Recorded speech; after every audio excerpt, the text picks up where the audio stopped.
ရုပ်မြင်တန်ကြားကြည့်ရှုနေကြတဲ့မိဘပြည်သူများအားလုံးမင်္ဂလာပါလို့နှုတ်ခွန်းဆက်တာပါတယ်ခင်ဗျဒီကနေ့အစီအစဉ်ကတော့ငလျင်ဘေးလွန်မြမစီးပွားရေးပြန်လည်ကူစားခြင်းနဲ့ပြန်လည်ထူထောင်ခြင်းသုံးသပ်ဆွေးနွေးပွဲနဲ့ပတ်သက်တဲ့အကျိုးစကားဝိုင်းပဲဖြစ်ပါတယ်ဒီစကားဝိုင်းမှာကျွန်တော်နဲ့အတူပါဝင်ဆွေးနွေးပေးဖို့မြမပုံရိပ်ဖွံ့ဖြိုးရေးအဖွဲ့ဒါရိုက်တာအဖွဲ့ဝင်တူလည်းဖြစ်စီးပွားရေးပညာရှင်တူလည်းဖြစ်တဲ့ဆရာဒေါက်တာဇော်ဦးမြန်မာနိုင်ငံကုန်သည်များနဲ့စက်မှုလက်မှုလုပ်ငန်းရှင်များအသင်းချုပ်အထွေထွေတွင်းမှုချုပ်ဆရာမဒေါ်ခိုင်ခိုင်ရွယ်တို့ကိုဖိတ်ကြားထားပါတယ်ခင်ဗျာမင်္ဂလာပါဆရာမတို့ခင်ဗျာမင်္ဂလာပါဆရာဒီလမေလ30နဲ့31မှာဒီပြည်တော်မှာကျင်းပမဲ့ကျွန်တော်တို့ငလင်ဘေးအလွန်မြမစီးပွားရေးပြန်လဲကူစားခြင်းနဲ့ပြန်လဲထူထောင်ခြင်းဆိုင်ရာသုံးသပ်ဆွေးနွေးပွဲဖိုရမ်ပေါ့နော်အဲ့ဒီဖိုရမ်နဲ့ပတ်သက်ပြီးတော့ဖိုရမ်မှာကျင်းပမဲ့ကိစ္စတွေကိုမိဘပြည်သူများကိုအတိပေးပြောကြမဲ့စကားဝိုင်းပဲဖြစ်ပါတယ်ဒီဖိုရမ်ကတော့ကျွန်တော်တို့ရဲ့မြန်မာနာရီတစ်အဖွဲ့နဲ့အတူ UNFCCI ကိုယ်နဲ့ဆက်မှုအသင်းချုပ်ကလည်းပူးပေါင်းကျွန်တော်တို့ဆောင်ရွက်ထားတဲ့ကျွန်တော်တို့အစီအစဉ်ပဲဖြစ်ပါတယ်အဲ့တော့ပထမဆုံးအနေနဲ့ကျွန်တော်တို့စကားဝိုင်းဆွေးနွေးပွဲကိုဆရာဒေါက်တာဇော်ဦးနဲ့စကြင်ပါတယ်ဆရာကဒီဖိုရမ်ရဲ့ကိုအော်ဒီနေတာတူလည်းဖြစ်တော့လေဆရာကျွန်တော်တို့ဒီဆွေးနွေးပွဲမှာကျင်းပရတဲ့ရည်ရွယ်ချက်ကြီးရှိတယ်နော်ဆရာဟုတ်ပါဘူးအားလုံးလည်းသိရပါတယ်အဲ့ဒါကိုကျွန်တော်တို့ပြည်သက်ကြီးမိဘပြည်သူတွေကိုစပြီးတော့ဒီရည်ရွယ်ချက်ကလေးနဲ့စပြီးဆရာအတိပေးပြောကြားပေးပါခင်ဗျာဟုတ်ကဲ့ကျွန်တော်တို့ဒီသုံးသပ်ဆွေးနွေးပွဲရဲ့အဓိကရည်ရွယ်ချက်ကတော့ဒါငလင်ဘေးတင်သွားတဲ့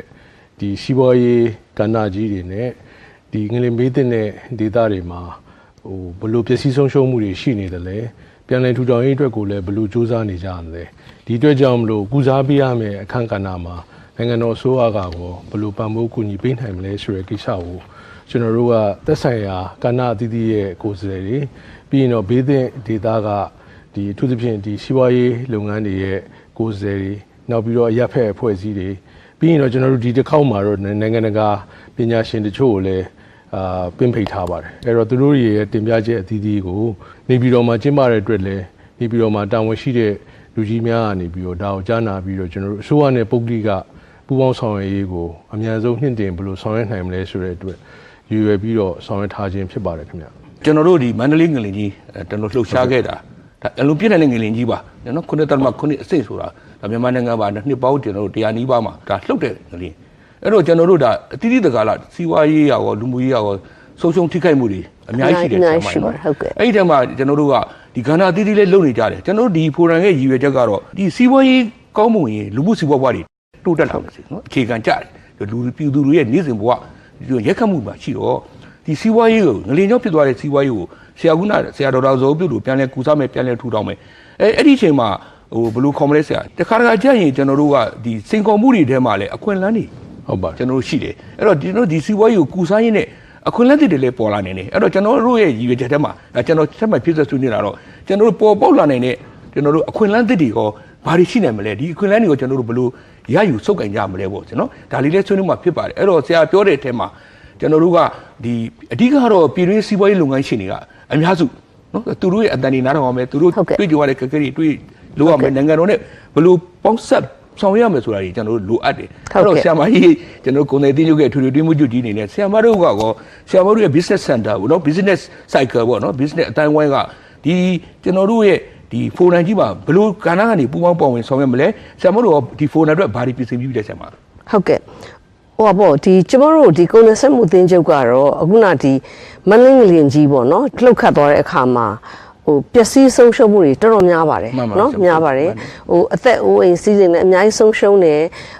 လူနေအိမ်ကြီးစီးပွားရေးလုပ်ငန်းနဲ့အများကြီးဆုံးရှုံးတယ်နော်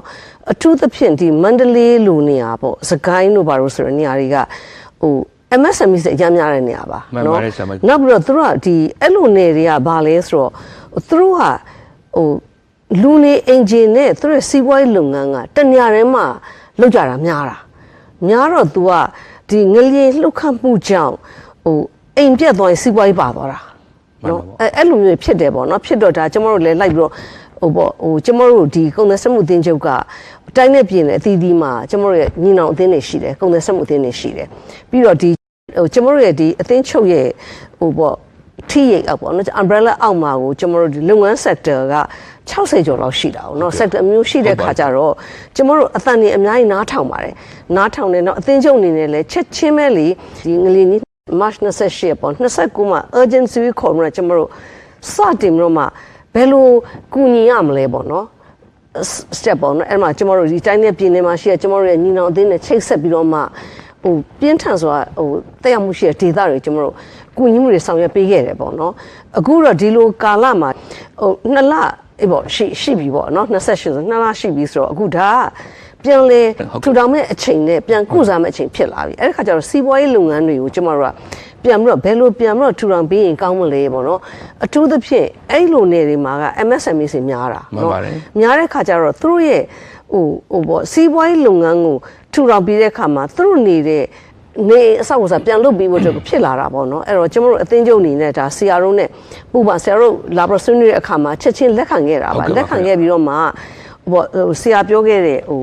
ဆွေးနွေးထဲမှာပေါ့နော်စီးပွားရေးလုပ်ငန်းတွေအပေါ်မှာသက်ရောက်မှုတွေပေါ့အဲ့တော့ကျွန်တော်တို့ဒီ panel ထဲမှာဒီပထမ panel မှာပေါ့ဒီမန္တလေးငင်ကြီးကြဟုတ်တယ်စီးပွားရေး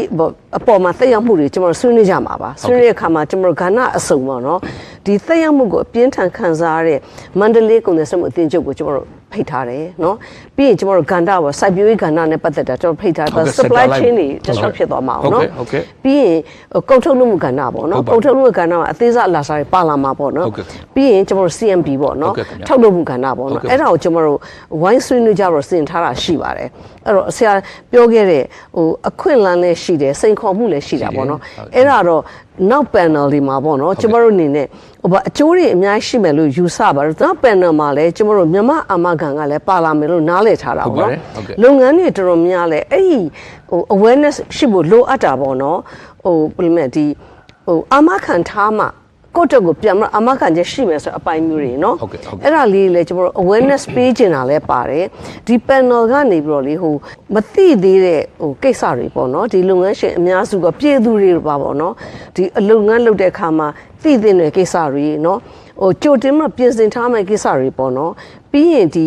အခုနဒီပေါ့နိုင်ငံတော်အနေနဲ့လည်းမူဝါဒပိုင်းဆိုင်ရာမှာပေါ့เนาะဒါတွေပြန်လဲထူထောင်နိုင်မှုအတွက်ဒါတွေပြန်တော့ကုစားဖို့အတွက်ကိုဘယ်လိုနည်းနဲ့လွယ်ကူအောင်လုပ်ပေးရမလဲချစ်ဆက်အပိုင်းကိုလည်းဟိုသိသွားမယ်ဆိုရင်ဒါဟာအတိုင်းထက်အလွန်အောင်မြင်တဲ့ဟိုသုံးသပ်ဆွေးနွေးပွဲစကားဝိုင်းဖြစ်မှာပါဆရာမျှော်လင့်ပါတယ်ဟုတ်ကဲ့ဆရာမကျေးဇူးတင်ပါတယ်အဲ့တော့ဆရာတို့ကျွန်တော်တို့ခုနပြောတဲ့ထဲမှာပါတယ်ဒီ